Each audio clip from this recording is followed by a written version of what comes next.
One of the most exciting things about a new console is the introduction of a new controller. With every console generation, there has been a new controller to look forward to, maybe except the Xbox One and Xbox Series controllers, since they look almost exactly alike. With the launch of the Switch 2, we got the Switch 2 Pro controller, which looks, well, almost exactly like the Switch Pro controller. So, what's different?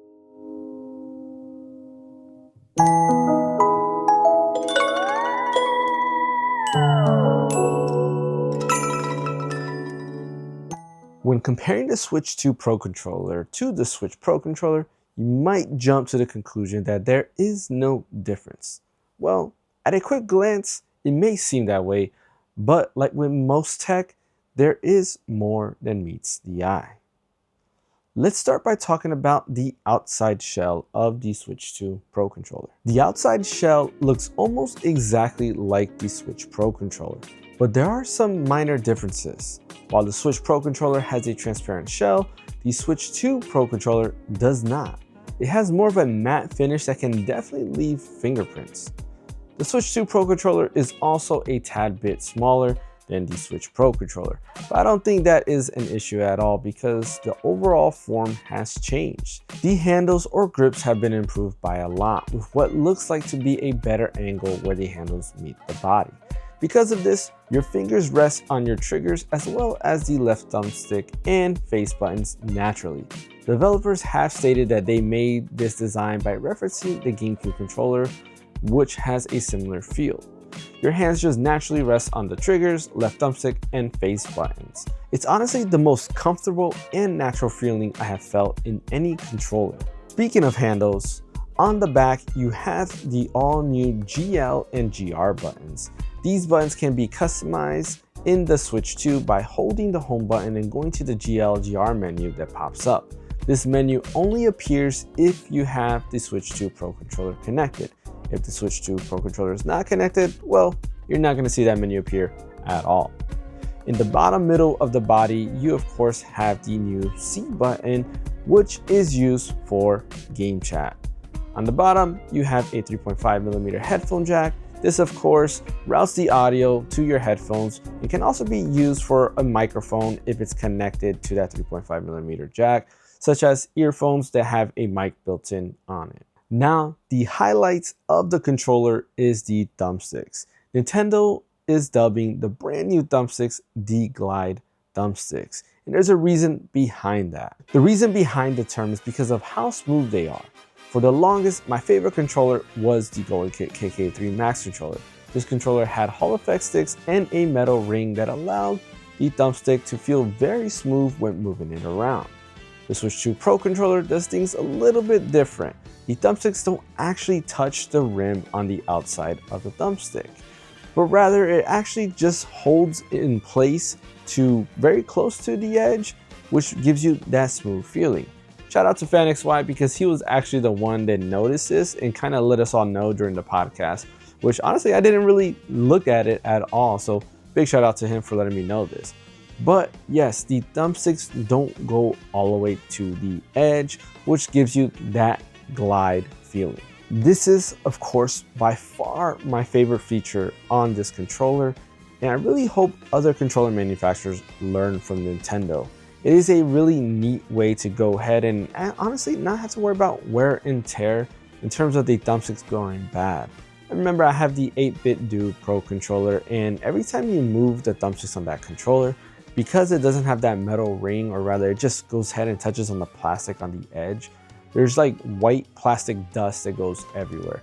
So I really do hope that other manufacturers learn from Nintendo. Now, of course, there were some other improvements, such as the D-pad. The D-pad has definitely been improved when compared to the Switch Pro controller, but overall, I am satisfied with what they have going on with the D-pad.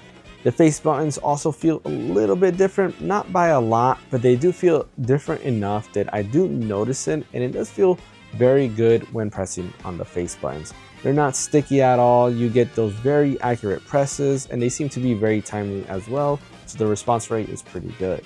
When all of this comes together, I really do gotta say, I believe the Switch 2 Pro controller is probably my favorite controller right now. Previously, it was the KK3 Max controller, which I did do a video on. So if you want to know more about that controller, definitely take a look at that video. But previously, it was the KK3 Max controller, and I'm right now really enjoying the Switch 2 Pro controller. Of course, the only negative right now is that I can only use it on the Switch 2 as of right now. There are no updates for it to be available to use on the PC. I'm sure sooner rather than later they will update it and make, or rather Valve will probably go ahead and do something to make it compatible with PC games. But as of right now, you really could only use on a Switch 2, and it is an amazing controller for sure. If you were debating on getting the Switch 2 Pro controller, honestly, I do recommend it. Yes, I know it is $85, which does bring it more expensive than, let's say, the DualSense controller or even the Xbox Series X/S controller. But in the long run, I do feel that this controller is just better overall than the previous controller. Not only that, it's better than the Joy-Cons. I mean, honestly speaking, almost anything's better than the Joy-Cons, but the Pro controller is well worth it with the $85. You can usually find it cheaper if you do have like a Sam's or Costco membership. They usually sell the controller a little bit cheaper over there, but I do highly recommend getting this controller. It just feels really good, and I think once you actually use it, you'll finally realize what all the hype is all about and why everybody pretty much is saying that this is probably the best controller ever made. Anyways, let me know in the comment section below, are you going to go ahead and pick up the Switch 2 Pro controller, or are you just stopping by and seeing this video because you were unsure if you really should get it? I know I do that a lot. If I'm unsure of getting something, I go ahead and watch other people's videos to kind of, see what they're thinking of. I actually watch a lot of people's videos to gauge if I should get it or not. I mean, more recently, I've been getting things up because to do these videos, so I'm giving these first impressions myself.